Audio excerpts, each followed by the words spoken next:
In 1989, the Playmates toy line released a figure that looked like it belonged to a different franchise. Despite the character's popularity, his adaptation into the cartoon consisted of a very brief and unsatisfying cameo on TV.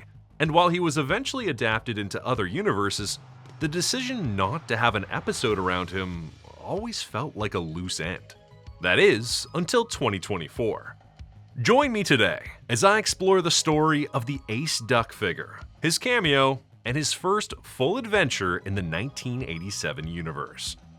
Our story began in 1988, when Peter Laird made a toy concept design simply titled Duck. This sketch already depicted Ace as a kind of pilot, but with a more realistic, modern design. Given that he had a pressure suit, an oxygen supply, and a detachable jetpack for jet-assisted flights, we could infer that he was meant to take on high-altitude missions. This design was submitted to Playmates, where Errol McCarthy gave the character his well-known features. Errol moved from simply calling him Duck to other nicknames like Quack Up and Steve Quackin'. Some elements from Peter's design survived a few iterations, like the idea of a plug-in jetpack. One feature he quickly lost was the winged arms. To hold accessories, Ace Duck needed human hands, so the jetpack became a clip-on set of wings. While Errol tried to make the jetpack work, it was removed to allow the wings to be articulated. Another clear change was the World War II pulp-inspired pilot persona, wearing a leather jacket, a hat, and a variety of egg-themed insignias and accessories. Interestingly, a jet helmet, a cigar, and an aviator hat were at some point part of the design. Since Ace would have been a pilot working for the Turtles, a TMNT logo was included on his back, a detail that was already present on April's back, but was changed into a shell with the logo for Ace Duck. Some of these discarded elements were recovered by NECA and Super 7. NECA made a pulp movie poster filled with bird-themed actor names. This poster was very much aligned with the idea of a cynical war pilot from Errol's designs. Interestingly, this poster may be jokingly implying that the actor playing Ace Duck was named Drake Drummond, or maybe it was just a co-star. The Super 7 release did try to bring back those details from the concept art. The figure included an alternate head with a cigar and an aviator hat.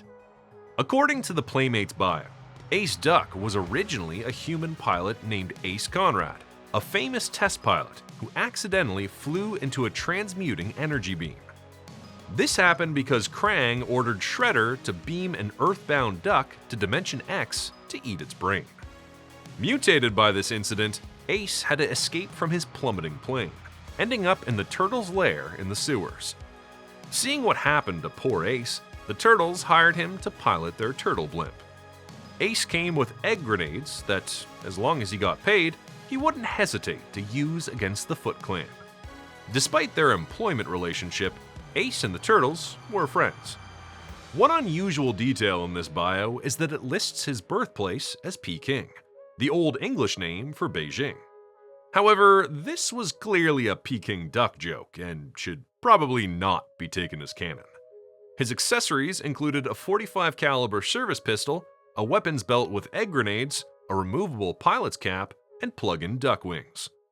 Depending on your luck, this figure had a plug-in cap as well. Some figures had a hole for the cap's peg, others didn't. Ace Duck came out in 1989, alongside characters like Genghis Frog, Baxter, and Krang. This version of the character was used for a short comic on the back of the delicious cookies packaging. It was simply a brief joke about Ace Duck liking the 4th of July because of the firecrackers. This is also the only depiction of Ace Duck as the pilot for the turtle blimp.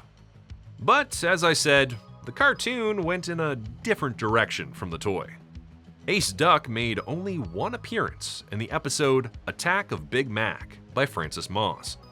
His very brief cameo is as a movie character or actor, while the Turtles were watching an Ace Duck film festival. This version of the character also appeared in Mutant Madness and in the Shredder's Revenge Dimension Shellshock DLC. albeit as a background character in the latter. But this version of Ace Duck would finally make a proper debut in the pages of the Saturday Morning Adventures, a comic that takes place between seasons 7 and 8 of the original cartoon. After a battle with the Shredder, dimensional anomalies were unleashed upon New York. April was interviewing Professor McGuffin from TCRI when she saw a strange energy blob fast approaching him. April pushed him aside to save him, only to seemingly get disintegrated by it. But April was fine. She was simply transported to a different dimension, where she immediately got chased by a huge boulder. She tried to outrun it without much luck. When she was about to get hit by it, Ace Duck rescued her, and he was certainly not a movie star in his reality. Ace told her that all the booby traps were there because they were outside a place called the Temple of Kavilla. Interestingly, when April mentioned Earth, Ace Duck mentioned having never heard of it. Ace promised to help April by taking her to some scientist friends who could figure out a way to return her home. But first, he needed to find a magical relic named the Heart of Kavilla. And he was in a race against his enemies, Gons and his soldiers, to catch it. According to rumors, this artifact could magically find anything someone asked it to, and the villains wanted to find the path to world domination. Unfortunately, April and Ace were caught by the geese and forced to continue on the path to the relic. April asked Ace why he needed the heart, to which he replied he wanted to find his father, who disappeared when he was a kid. Once they reached the bridge to the relic, Gons sent April to activate any booby traps and kept Ace Duck by his side to force him to witness his victory. Ace objected to being called Mr. Duck, preferring Dr. Duck instead. After all, he was still paying off his degree. Ace gave April clear instructions on how to avoid triggering a trap that could cause the bridge to crumble. April realized midway that Ace was counting on her activating the trap. After she did, the bridge broke in the middle, and Ace used the distraction to fight against his enemies. April reached the relic, which she took from its podium, activating another trap that made the whole temple begin to crumble. Desperate, she asked the heart to tell her how to get to the exit. Ace followed her, and together they escaped from the collapsing temple, which seemed to kill the geese. Unfortunately, the device only provided one answer per person, and April couldn't use it to find a way home anymore. Ace used his only question to help April, claiming that he didn't really want a shortcut to solve the mystery of his father. He did all this mainly to prevent the heart from falling into the wrong hands. The heart revealed that once the dimensional anomaly faded away, April would return home, something that happened shortly after.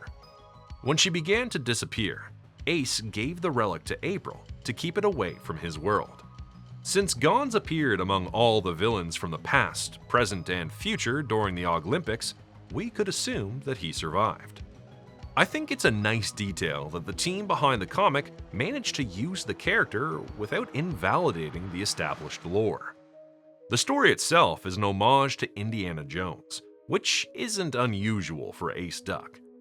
His IDW adaptation already had a Harrison Ford vibe, and during the Olympics, it was implied that Blade Runner was an Ace Duck movie.